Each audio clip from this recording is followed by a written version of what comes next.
My short piece is titled Campsites.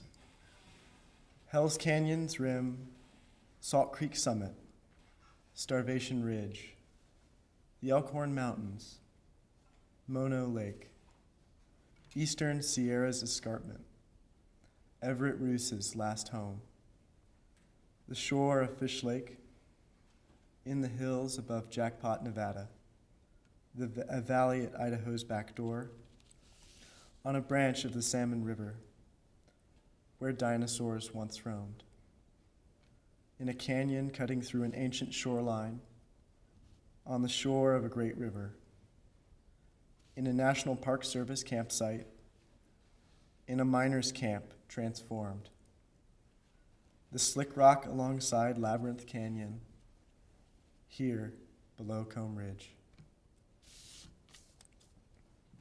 My longer piece is entitled 1960s Radicals, Slow 21st Century Solutions to Climate Change. At the Whitewater Nature Preserve, on the bank of a pristine alpine stream just outside of Palm Springs, California, the Sierra Club's Desert Committee meets once a year. The meeting draws people from all walks of life. Despite this diversity, nearly 3/4 of those at the meeting are from the same generation. Almost all the people with the white paper name tags have gray hair to match and appear to have been born just as the Cold War was heating up. Sticking it to the man was this generation's motto. They grew up listening to Ohio by Crosby, Stills, Nash & Young, and from Buffalo to Springfield, they questioned for what their lives were worth.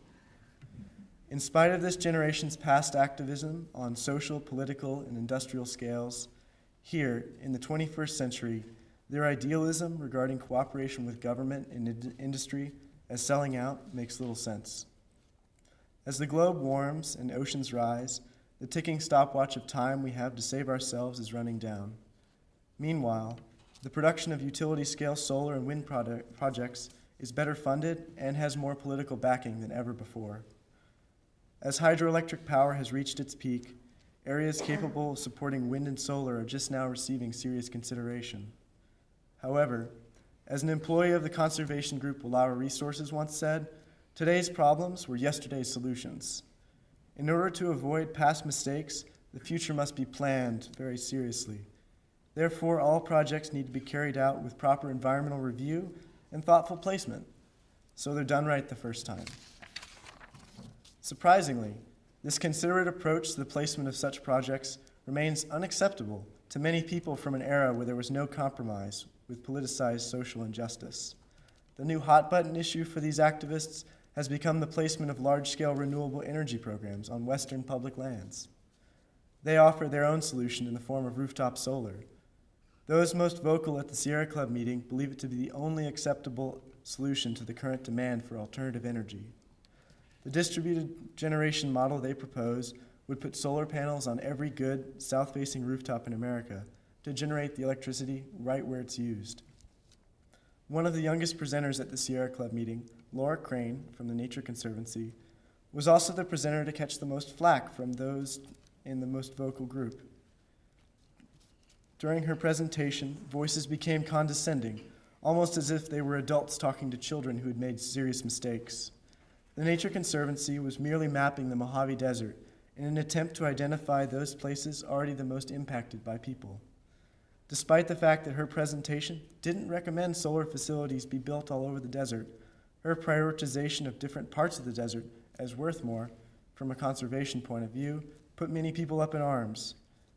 The most upsetting part for these people was the fact that Laura, or more specifically, some technician with the Nature Conservancy, had shaded the areas with just a moderate amount of human impact, a lighter shade of green, than those areas with little to no impact.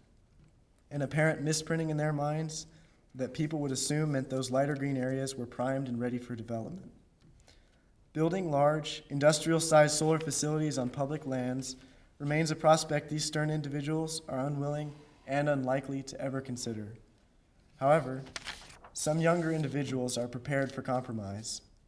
Alex Dow, who works for the Wilderness Society, mediates agreements with industry to put alternative energy projects on public lands, but only the most impacted public lands. Because of his active role with industry, some environmental activists, such as Jim Harvey in the Johnson Valley of Southern California view Alex as a sellout. These obstinate environmentalists are at odds with the immediate need for change in America's energy policy. The fact that these projects could be put up in areas where environmental impacts are mitigated by their placement on only the most disturbed lands, with moderate to no impact on those not disturbed by humans. While rooftop solar remains a great proposition and has clear advantages, such as generating power where it will be used, the likelihood of getting financially feasible projects up and running quickly remains unclear. These larger projects are on the books now and can be built quickly to fill an immediate need for renewable energy. The distributed power generation model proposed by those at the Sierra Club meeting makes a lot of sense, but it isn't necessarily our best option.